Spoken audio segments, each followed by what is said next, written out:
ध्यानाभ्यास के लिए कृपया अपने नेत्रों को बंद कर लीजिए।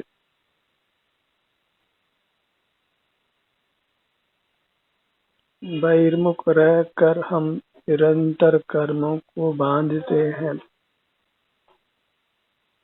प्रतिपल कर्मों को बांधते हैं और अपने संसार को आगे बढ़ाते रहते हैं। नेत्र बंद रखकर अपना एहसास कीजिए, प्रतिपल कर्मों का नाश करिए।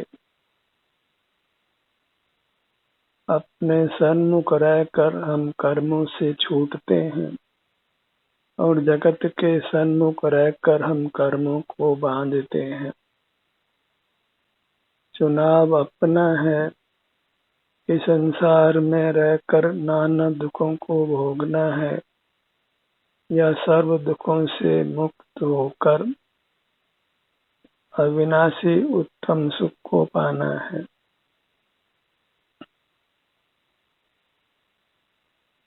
अविनाशी उत्तम सुख को पाने के लिए प्रतिपल कर्मों का नाश करिए।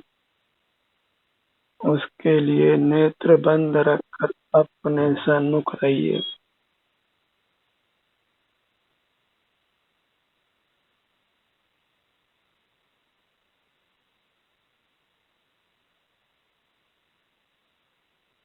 अपना ही एहसास कीजिए।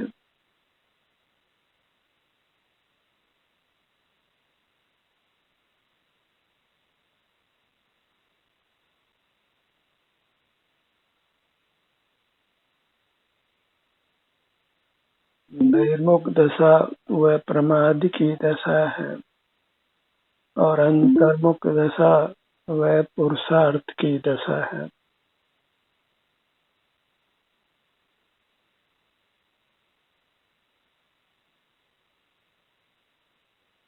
अपने मूर्त को ही सतत लक्ष्य में रखिए। मूर्त पदार्थों को लक्ष्य में रखने से ही हम निरंतर दुखों को भोगते हैं। बाहर के सुख का प्रलोभन छोड़िए। अपने से युक्त रहकर अतीन्द्रिय उत्तम सुख भोगिए। अपने ध्यान को अपने मस्तक भाग पर लाइए।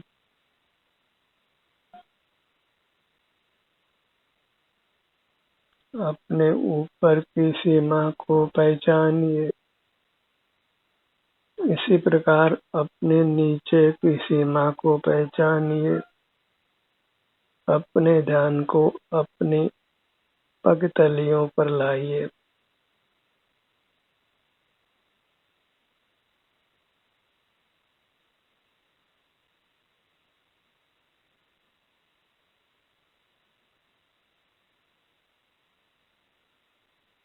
सिर से पांव तक इतनी ही आपकी सुखमय दुनिया है।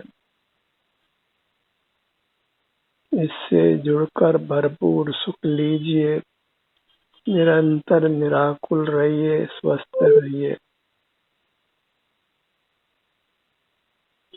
इसी प्रकार अपने आगे की सीमा, पीछे की सीमा, बाईं ओर की सीमा और दाईं ओर की सीमा, सर्वांग आपको आपकी मूर्त अंतर्दृष्टि से अनुभव में आती है।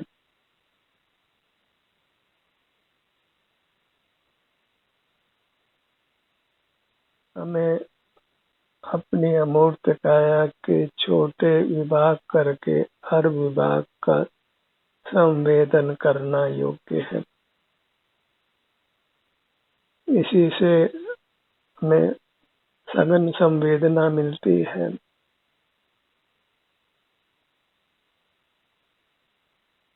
हर भाग को अपने सन्मुख रखकर स्वस्थ रखिए।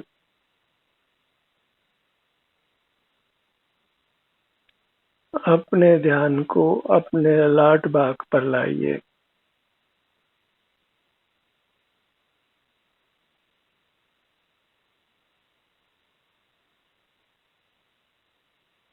अपने से युक्त रहकर अपने दुखों से रक्षा करिए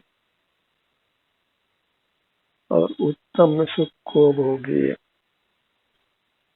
क्षुधा त्रसा जन्म मरण रोग वेदना नाना प्रकार के दुख संसार में हैं। उन सब से आप मुक्त हो सकते हैं बस अपने से युक्त रह करके। किसी बाह्य सामग्री की आवश्यकता नहीं है, किसी पर का आश्रय करने की आवश्यकता नहीं है। अपना ही अनुभव करके आप संपूर्ण सुखी हो सकते हैं।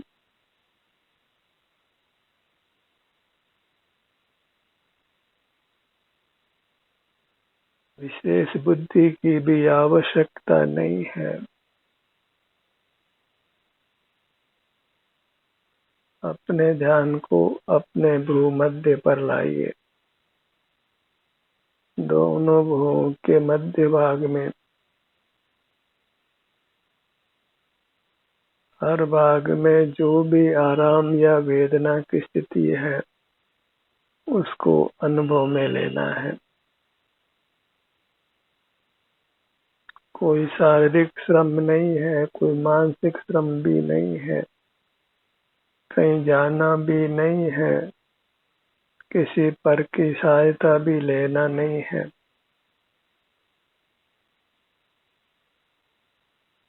हम सुख के ही बने हैं, बस प्रत्यक्ष उस सुख को भोगना है, किसी को माध्यम नहीं बनाना है।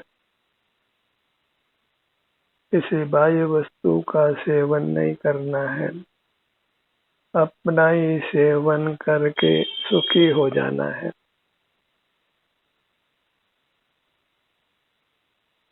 बाहर में कहीं अमृत नहीं है, हमारी चिन्मूर्त ही अमृत है, जिसका सेवन करके जीव अमर होता है, जन्म मरण से मुक्त हो जाता है।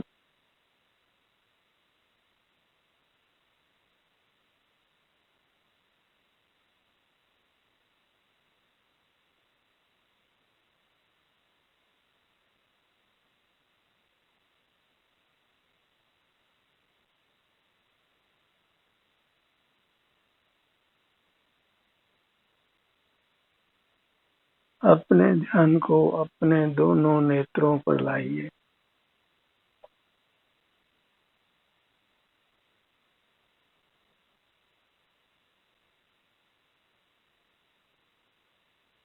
पांचों इंद्रियों के विषयों का ग्रहण नहीं करना है और इंद्रियातीत अपनी मूर्त को ही अनुभव में संवेदन में लेना है।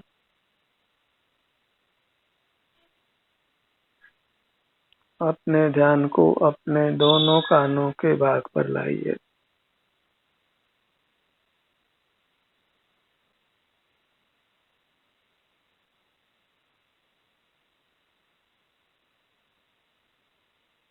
बायां कान, दायां कान,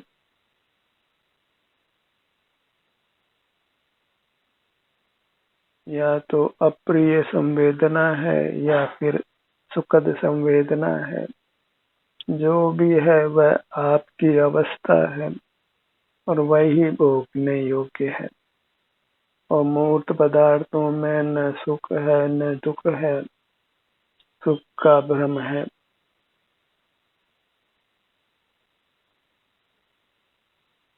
अपने ध्यान को अपने नासिका पर लाइए।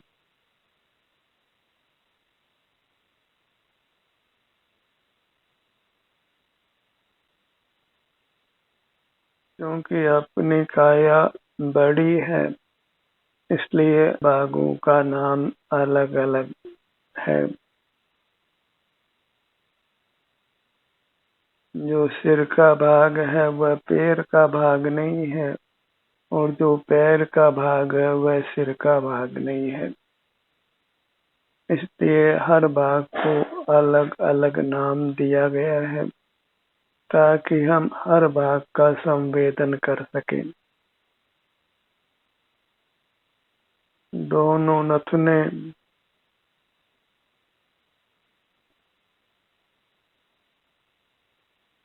नाम भले ये अलग अलग हों, सर्वांग अपनी वस्तु, अपना अमूर्त शरीर आनंद का कंद है, परमात्म स्वरूप है, आनंद दाता है, मोक्ष दाता है। परमात्मा की भक्ति करना इष्ट हो तो अपने चिन्ह मूर्त की ही भक्ति करिए। पर की भक्ति हमने जन्म जन्म में की है, पर उससे हम संसार दुखों से निवृत्त नहीं हुए हैं। एक बार अपने सन्मुख रहकर अपनी भक्ति करिए। पर परमात्मा के नाम का स्मरण हमने जन्म जन्म में किया है, अब अपने ही नाम का स्मरण कर अपने सन्मुख रहिए।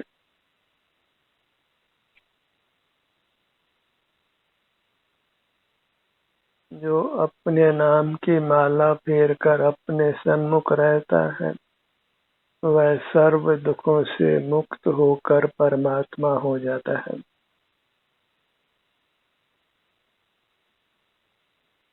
ऐसी ही अपनी अमूर्त काया की अपूर्व महिमा है।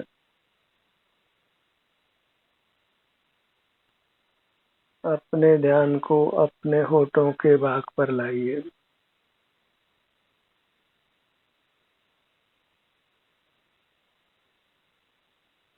ऐसी भावना भाइये कि आपको बाहर के कार्यों से निवृत्ति मिले, ताकि आप सतत अपने सन्मुख रह सके।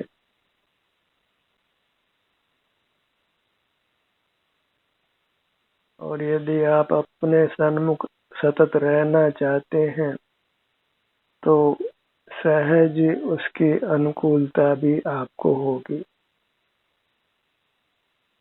उत्तम कार्य की भावना बढ़ने पर सहज ही सर्व समागम अनुकूल होते हैं। इसलिए अपने को भाने की ही भावना कीजिए, अपने को ही भाइये, तो फिर सारा जगत आपके अनुकूल होगा।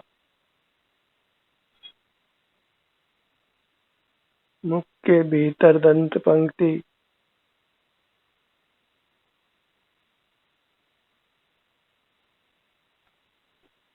जिह्वा,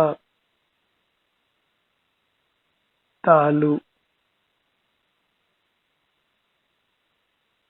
जो भी पूर्व में चक्रवर्ती हुए हैं, तीर्थंकर हुए हैं, बलभद्र हुए हैं, नारायण और पतिनारायण हुए हैं, वे सब के सब स्वानुभव के प्रताप से हुए हैं और उसी हेतु से वे परमात्मा पद को पाते हैं।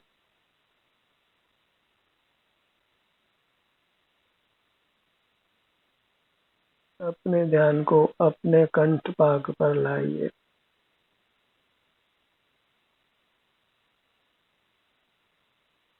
आपको तीर्थंकर आदि महापुरुष होना इष्ट है तो अपने सन्मुख रहने का पुरुषार्थ कीजिए।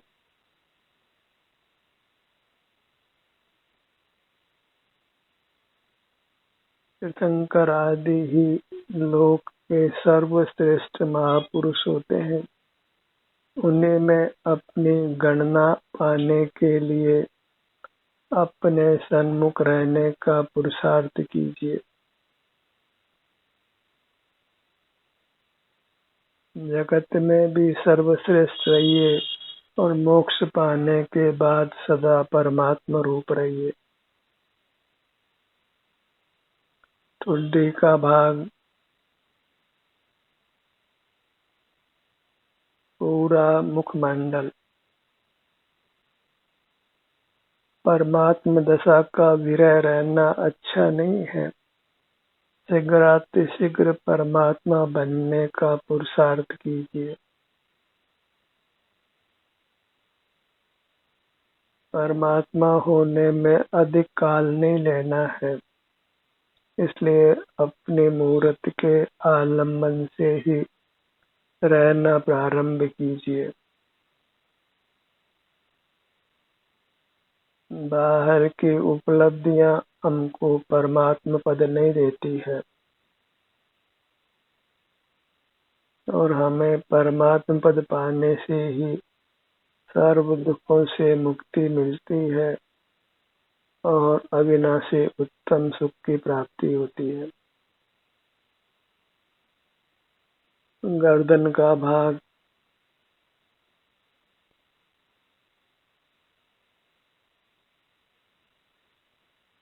परमात्मा होने की आकांक्षा करना योग्य है, क्योंकि वही हमारा शुद्ध स्वरूप है और अपने शुद्ध स्वरूप को पाना वह हमारा अधिकार है।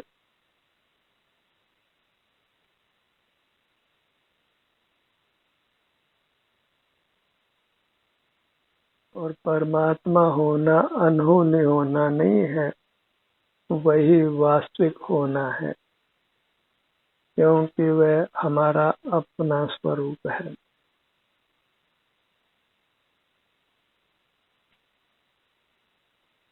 भीतर हम सर्वांग परमात्मा ही हैं, बस कर्मों के आवरण से वह परमात्मा दशा व्यक्त नहीं है।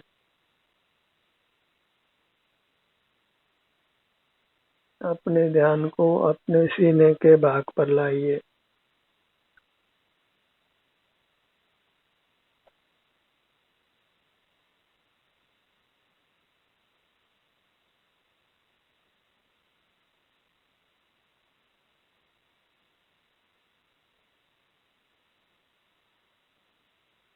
सुख पाने की चाह होना योग्य है, पर सुख का साधन बाहर नहीं है, आप ही है।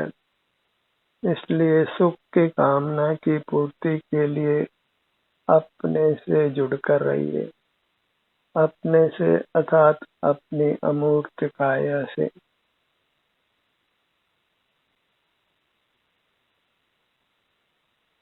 अपने ध्यान को अपने पेट के भाग पर लाइए।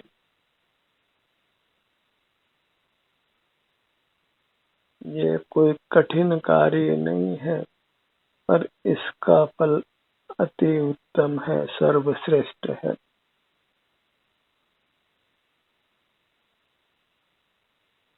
अपने ध्यान को अपने पीठ भाग पर लाइए।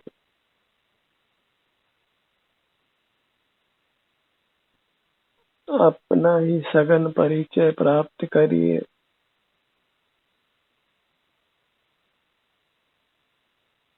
बाहर की दृष्टि हटा लेने पर स्वतः ही हम अपने से युक्त हो जाते हैं।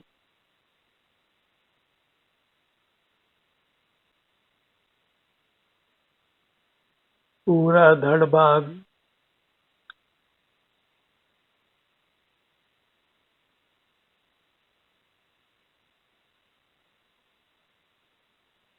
बस नेत्र बंद रहे और वृत्ति अंतरोन्मुख हो और इसी का सतत अभ्यास हो, तो हम शीघ्र ही सर्व दुखों से मुक्त होकर अति उत्तम अतीन्द्रिय अविनाशी सुख को पा लेते हैं।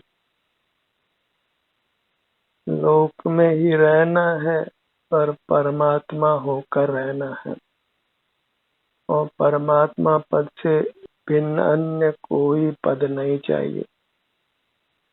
न राष्ट्रपति का पद, न प्रधानमंत्री का पद, न किसी बड़े अफसर का पद, न किसी सेठ का पद। इन सब पदों से भिन्न अपने स्वरूप को पाइए।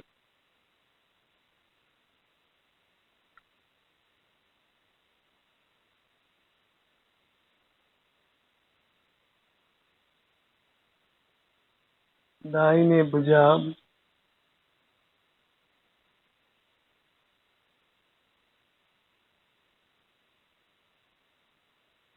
सारा जगत नेत्रों को खुला रखता है, आप नेत्रों को बंद रखिए। जगत कुछ भी कहे उसकी परवाह नहीं करना है।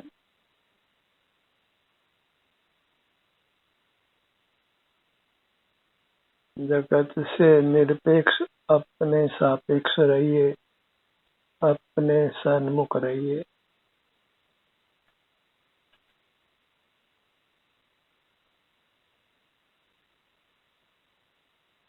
हम तो मनुष्य हैं, कुछ पशु पक्षी भी अपने स्वरूप को पहचान लेते हैं और अपने सन्मुख रहना प्रारंभ कर देते हैं, भले उनकी संख्या अति विरल हो।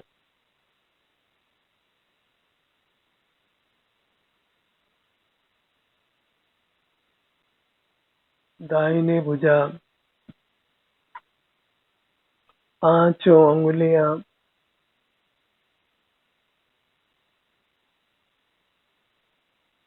हथेली,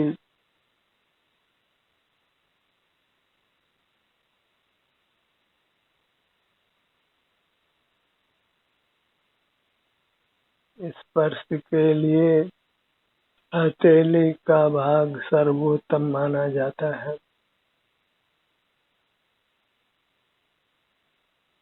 तो मूर्त के स्पर्श से अपने आप को बचाने के लिए अपने ध्यान को अपनी हथेलियों पर लाइए।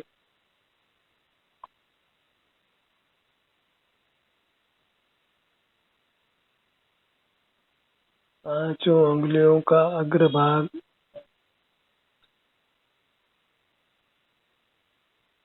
पूरी पांचों उंगलियां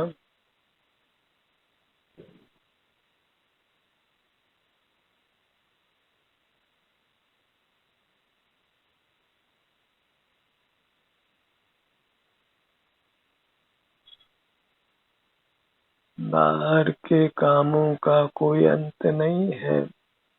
एक काम पूरा करेंगे और दो काम खड़े हो जाएंगे। सर्व कामों से मुक्त रहने के लिए नेत्र बंद कर अपने चिन्ह मूर्त से ही जुड़कर रहिए।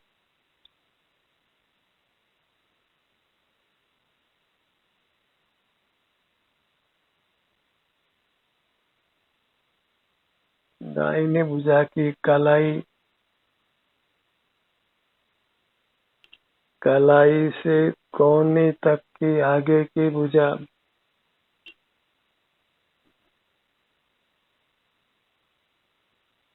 एक क्षण भी अपने आभ्यंतर अमूर्त काया की ओर लाया हुआ ध्यान व्यर्थ नहीं जाता है।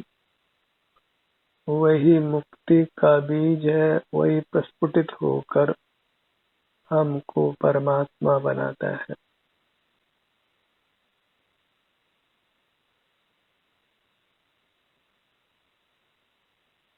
कलाई से कोहनी तक दाहिनी कोहनी,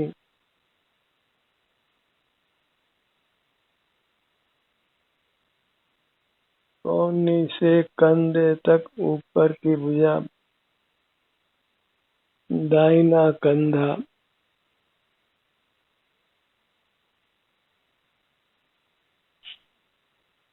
अपने स्वरूप से युक्त होकर ही जीव परमात्मा बनता है। तो इस प्रकार जो हम अपना ध्यान अपने अंगों पर लाते हैं, वही हमारे परमात्मा होने का कारण है, जन्म मरण से मुक्त होने का कारण है, अनुपम सुख पाने का कारण है। इसलिए इस काम को पूर्ण शक्ति के साथ कीजिए और शीघ्रातिशीघ्र परमात्म दशा को प्राप्त करिए।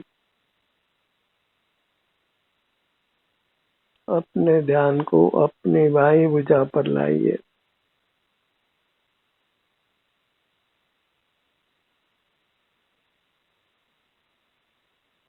यदि अपने सन्मुख होने से ही परमात्म पद मिलता हो तो उस परमात्म पद को अविलंब पा लेना है।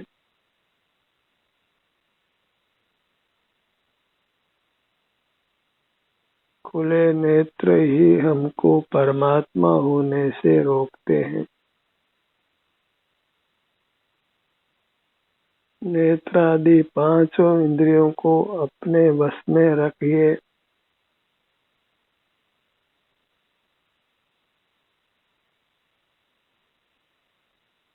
और अपने सन्मुख रहकर परमात्म दशा को पाइए।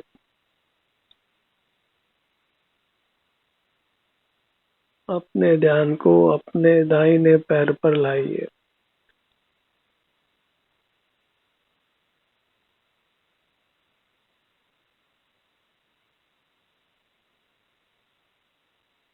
बायां पैर पूरी मूर्त परमात्मा की मूर्त, परमात्मा की प्रतिमा। चूंकि परमात्मा अमूर्त होते हैं, मूर्त तो अचेतन पुद्गल द्रव्य है। आप पुद्गल द्रव्य नहीं है, जीव द्रव्य है। तो अपने जीवत्व को परमात्म पद पाने के काम में लीजिए। दोनों पैर एक साथ, दोनों भुजाएं एक साथ, पूरी मूर्त एक साथ।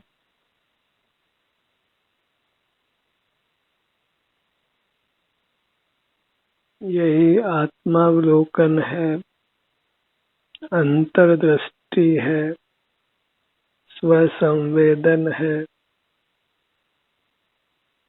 परमात्मा होने का सुंदर मार्ग है।